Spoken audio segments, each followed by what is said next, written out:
બહુ long time પછી પાછો હું આ વિડીયો બનાવું છું, કેમ કે હું મારા પાર્લરના કામમાં પણ બિઝી થઈ ગઈ છું અને મારા ઘરે એક નાના એવા મહેમાન આવ્યા છે, તો એમાં પણ થોડીક બિઝી હતી. તો ચાલો આપણે કન્ટિન્યુ કરીએ. હમણાં જ 2-3 દિવસ પહેલાંની જ વાત કરું કે મને એક રિલેટિવ મળ્યા ને, તો એમણે આખી પ્રોસેસ પૂછી ને પછી મેં એને જે જવાબ આપ્યો ને એ પછી એમણે મને એમ કીધું કે બાયોપ્સી ના કરાવાય, બાયોપ્સી કરાવીએ એટલે કેન્સર આવે જ. એ વાત સાવ ખોટી જ છે કે બાયોપ્સી કરાવીએ એટલે કેન્સર આવે જ. જો કેન્સર હશે તો જ આવશે, બાકી નહીં આવે. મેં બાયોપ્સી કરાવી તો મને પોસિબિલિટી આવી, તો ઇટ્સ ઓકે.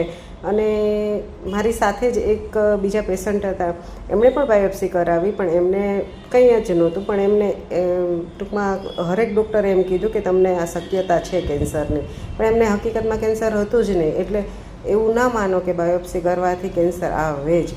અને બાયોપ્સી એ એક એવો ઓપ્શન છે ને કે જેનાથી તમને સચોટ ખબર પડી જાય કે તમને હકીકતમાં કેન્સર છે કે નહીં. તો પ્લીઝ બધા બાયોપ્સી કરવાથી ના ડરો.